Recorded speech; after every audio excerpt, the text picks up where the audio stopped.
معمولی چرواہے کے لیے منصب جلیل۔ مکہ مکرمہ کے باسی 15 سال ابو محذورہ کا اصل نام اوس بن ربیعہ تھا۔ اپنے ساتھیوں کے ساتھ مکہ مکرمہ کے گرد و نواح میں بکریاں چرانا اس کے روزمرہ کے معمولات میں شامل تھا۔ ایک دن وہ وادی حنین کے قریب جرانہ کے پہاڑوں میں اپنے دوستوں کے ساتھ بکریاں چرا رہا تھا کہ اچانک ایک طرف سے اذان کی آواز اس کے کانوں سے ٹکرائی۔ وہ اس دل نشین کلمات کی طرف متوجہ ہوا۔ اللہ کے رسول صلی اللہ علیہ وآلہ وسلم نے فتح مکہ کے بعد حنین کا رخ کیا تھا۔ وہاں سے واپسی پر آپ جرانہ میں مقیم تھے۔ ظہر کا وقت ہوا تو سیدنا بلال بن رباح رضی اللہ تعالی عنہ نے اپنی خوبصورت آواز میں اذان دینا شروع کی۔ فضا کو چیرتی ہوئی یہ صدا ابو محذورہ اور اس کے ساتھیوں نے بھی سنی۔ یہ نوجوان خوش مزاج تھا۔ ابو محذورہ نے بلال رضی اللہ تعالی عنہ کی نقل اتارنا شروع کر دی۔ انہوں نے مذاق ہی مذاق میں اذان کہنا شروع کر دی۔ حضرت بلال رضی اللہ تعالی عنہ نے کہا اللہ اکبر۔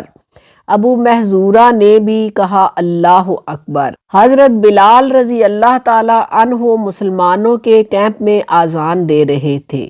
ابو محذورہ اپنی بکریوں میں کھڑا ان کلمات کو اسی انداز میں دہراتا جا رہا تھا۔ ابو محذورہ کی آواز بڑی خوبصورت اور صاف تھی۔ خوش قسمتی اس کی راہ دیکھ رہی تھی۔ ہوا یہ کہ اس کی اذان کی آواز اللہ کے رسول صلی اللہ علیہ وآلہ وسلم تک بھی جا پہنچی۔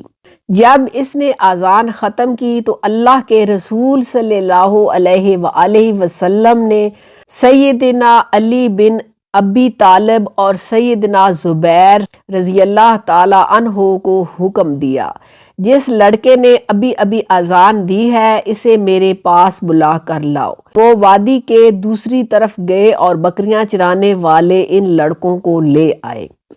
آپ صلی اللہ علیہ وآلہ وسلم نے ان لڑکوں سے پوچھا ابھی تم میں سے کس نوجوان نے اذان کے کلمات دہرائے تھے؟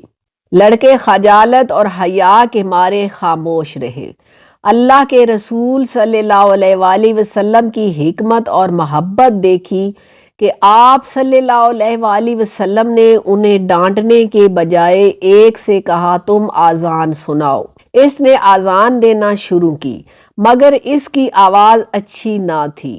آپ صلی اللہ علیہ وآلہ وسلم نے دوسرے سے کہا اب تم اذان دو۔ یہ آواز اس کی بھی نہ تھی جس کی سماعت آپ صلی اللہ علیہ وآلہ وسلم نے فرمائی تھی۔ اب آپ نے تیسرے لڑکے سے فرمایا تم اذان دو۔ اس نے اذان دینا شروع کی۔ اس کی آواز بڑی خوبصورت تھی۔ اس کی کنیت ابو محذورہ تھی۔ اسی نے پہلے سیدنا حضرت بلال رضی اللہ تعالی عنہ کی نقل اتاری تھی۔ اللہ کے رسول صلی اللہ علیہ وآلہ وسلم نے اس سے پوچھا ابھی تم نے اذان دی تھی؟ ابو محذورہ نے اثبات میں سر ہلایا اور کہنے لگا جی ہاں وہ میں ہی تھا۔ ابو محذورہ کے دوسرے ساتھی تو بھاگ گئے مگر ابو محذورہ کو بیٹھے رہنے کا حکم ہوا۔ یہ ابھی تک مسلمان نہ ہوا تھا۔ اسے یہ خوف تھا کہ کہیں میرے قتل کا حکم جاری نہ ہو جائے، کیونکہ اس نے تو مذاق میں حضرت بلال رضی اللہ تعالی عنہ کی نقل اتاری تھی۔ مگر رحیم و شفیق اور اعلی اخلاق کے نبی پاک صلی اللہ علیہ وآلہ وسلم نے ابو محذورہ کی طرف اپنے مبارک ہاتھوں کو بڑھاتے ہوئے اس کا عمامہ اتارا اور اس کے لیے دعا فرمائی، اے اللہ اسے برکت عطا فرما اور اسے اسلام کی ہدایت فرما۔ آپ صلی اللہ علیہ وآلہ وسلم نے اپنا مبارک ہاتھ ابو محذورہ کے سر پر پھیرا اور ایک بار پھر وہی دعا فرمائی۔ ادھر ابو محذورہ آپ کے اخلاق، محبت اور دعا سے اتنا متاثر ہوا کہ اسی وقت کہنے لگا اشہد لا الہ الا اللہ و اشہد ان محمد رسول اللہ۔ ابو محذورہ چند ہی منٹوں میں کفر اور شرک کے اندھیروں سے نکل کر اسلام کے نورانی راستے کا راہی بن گیا۔ اس کو یہ خوف اور ڈر تھا کہ اس کو کہیں سزا نہ دی جائے، کیونکہ اس نے اذان کا مذاق اڑایا تھا۔ ناظرین، مگر اللہ کے رسول پاک صلی اللہ علیہ وآلہ وسلم کی بے شمار خوبیوں میں ایک خوبی یہ بھی تھی کہ آپ صلی اللہ علیہ وآلہ وسلم نے ہر شخص سے وہی کام لیا جس کا وہ اہل تھا، جسے وہ بآسانی انجام دے سکتا تھا۔ ابو محذورہ رضی اللہ تعالی عنہ کی آواز بڑی خوبصورت تھی۔ مکہ مکرمہ فتح ہوا، حرم مکی میں خوبصورت اذان دینے والے شخص کی ضرورت تھی۔ آپ صلی اللہ علیہ وآلہ وسلم نے دیکھا کہ ابو محذورہ اس ذمہ داری کو بڑی خوبی سے پورا کر سکتے ہیں، تو ان کا انتخاب کر لیا اور ابو محذورہ سے ارشاد فرمایا، جاؤ تم اہل مکہ مکرمہ کے مؤذن ہو، تمہیں مکہ والوں کے لیے مؤذن مقرر کیا جاتا ہے۔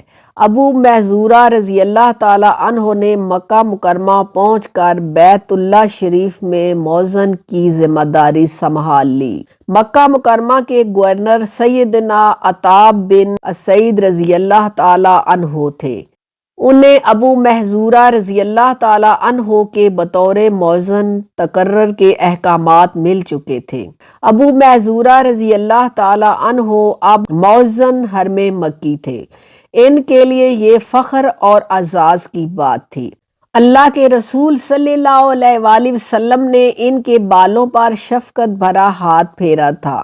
انہوں نے مسرت و شادمانی کے احساس سے سرشار ہو کر یہ ذمہ داری سنبھال لی اور زندگی کے آخری سانس تک مؤذن حرم مکی رہے۔ کہاں ایک معمولی چرواہا اور کہاں اللہ کی عزت اور حرمت کرنے والے گھر میں پانچوں نمازوں کے لیے اللہ کی طرف لوگوں کو بلانے کا منصب جلیل۔ یہ شرف و فضیلت ان کی وفات کے بعد نسل در نسل چلتی رہی اور ان کی اولاد 300 سال تک حرم مکی میں مؤذن رہی۔ اور ناظرین، اگر آپ کو میری یہ اسلامی کہانی اچھی لگے تو کمنٹس ضرور کیجئے اور میرے چینل کو یاد سے سبسکرائب، لائک اور شیئر کیجئے۔ اللہ حافظ۔